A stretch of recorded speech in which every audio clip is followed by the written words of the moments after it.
जय जय श्री राम। दोस्तों, राम नाम की शक्ति जब धरती कांपने लगी, पर्वत भागने लगे और राम नाम की एक ध्वनि ने चीर दिया दुदुम्बी का नाद। ये युद्ध आप नहीं भूलेंगे। जय जय श्री राम। क्या कभी आपने सुना है एक देवी ने दुमदुम की आवाज़ से संपूर्ण सृष्टि को हिलाने की चुनौती दी और हनुमान जी ने सिर्फ राम नाम से उस नाद को चुप कर दिया। अब तक की सबसे दयनीय शक्ति का युद्ध देवी दुदुम्बी और हनुमान जी के बीच टकराव, जिसने देवताओं को भी स्तब्ध कर दिया। जय जय श्री राम। जय जय श्री राम। दोस्तों, राम नाम की शक्ति प्राचीन काल की एक युद्ध और रहस्यमय कथा है, जिसमें महाबली हनुमान जी का सामना हुआ एक दिव्य देवी माता दुदुम्बी से।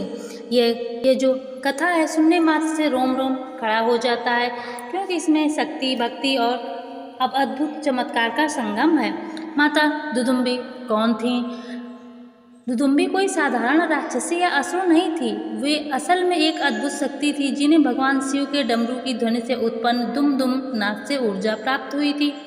इस कारण उनका नाम पड़ा दुदुम्बी। उनके पास अद्वितीय बल था। वे अपने नाद से पर्वतों को हिला सकती थी, समुद्र को चीर सकती थी और देवताओं तक को संकट में डाल सकती थी। क्यों हुआ हनुमान जी से युद्ध? दोस्तों, कथा आती है त्रेता युग में, जब श्री राम और रावण का महायुद्ध समाप्त हो चुका था और लंका पर विजय प्राप्त हो चुकी थी।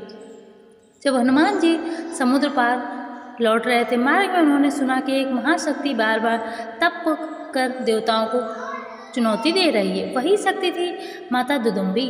उन्होंने प्रण लिया था कि अगर धरती पर कोई ऐसा वीर है जो उनकी नाद शक्ति को रोक सके, तो वही उसका आराध्य होगा, अन्यथा वे संपूर्ण सृष्टि को अपने नाद से विचलित कर देंगी। देवताओं ने ये संकट हनुमान जी के सामने रखा। हनुमान जी ने विनम्रता से बोले, यदि यह माता स्वरूपा है और शक्ति की अधिष्ठात्री है, तो मैं उनसे युद्ध करूँगा, लेकिन केवल धर्म की रक्षा के लिए। युद्ध की शुरुआत हुई। दोस्तों, हनुमान जी हिमालय के एक प्राचीन स्थल पर पहुँचे, उन्हें जहाँ माता दुदुम्बी तपस्या में लीन थी। जैसे ही उन्होंने अपनी आंखें खोली, उनकी गगनभेदी गर्जना से चारों ओर भूकंप सा छा गया।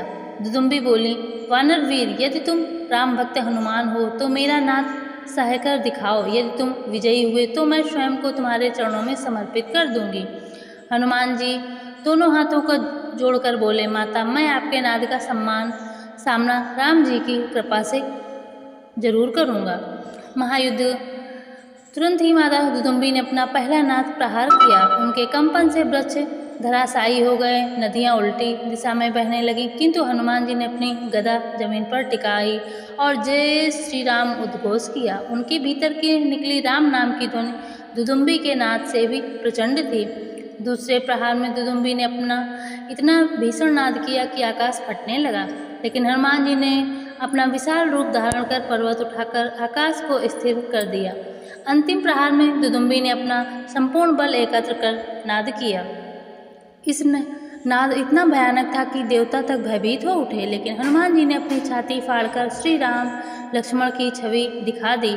जैसे ही राम नाम की ध्वनि गूंजी, माता दुदुम्बी का नाद शांत हो गया। दुदुम्बी वहीं भूमि पर गिर पड़े। उन्होंने हाथ जोड़कर कहा, हनुमान, अब मैं समझ गई कि मेरे नाद से बड़ा बल केवल राम नाम का है। तुम सचमुच में इस युग के महाबली हो। आज से मैं अपनी शक्ति लोक कल्याण में लगाऊंगी। हनुमान जी ने आशीर्वाद दिया और कहा, माता, शक्ति जब धर्म की रक्षा में लगती है, तभी उसका सच्चा उद्देश्य पूरा होता है। कथा हमें यह सिखाती है कि चाहे कितनी भी बड़ी शक्ति क्यों ना हो, वह तभी पवित्र धर्म और लोक कल्याण में लगे और समस्त शक्तियों से परे हो। राम नाम की महिमा अपरंपार है। जय जय श्री राम। हनुमान जी के संवाद गूंजदार होते हैं। जय जय श्री राम। दोस्तों, उम्मीद है ये कहानी आप लोगों को अच्छी लगी। अगर अच्छी लगी तो प्लीज़ दोस्तों लाइक, सब्सक्राइब एंड शेयर। जय जय श्री राम।